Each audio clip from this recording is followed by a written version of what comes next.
of our last webinar, we were right here. We were trying to break through, just couldn't get enough power. And then we had a good sell-off there in April, which we mostly missed. But it's just kind of interesting. Yeah, I'd love to see it. When the market's going up, we tend to have this going up and this bouncing along the top of it instead of the bottom of it, right? Bounce, bounce, bounce, and the trend just keeps going down. So it's not real positive in the big picture still for a little while. Inflation's looking ugly.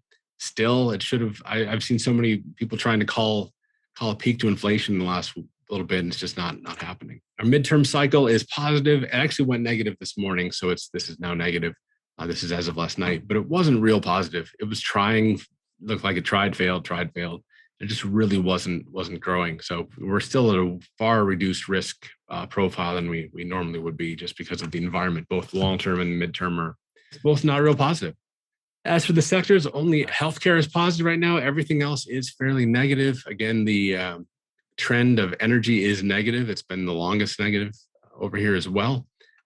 Everything else is pretty uninspiring. As the rotation curves turns around, I'm curious to see how this plays out. But it seems like we're more likely to see this one last holdout go to the negative before we see anything turn positive. So not a positive outlook. And then, of course, I'm hearing a lot of, gold is an inflation hedge. Well, no, it's not really. If gold were inflation hedge, this would be a straight line up. But since, mid-April, no, it's going down.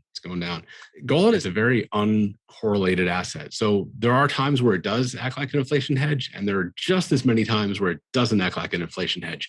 So don't believe what you hear when you hear that throwaway comment, it's inflation. It's not. It's just its own, some say the honey badger, it does what it wants. So don't believe in that.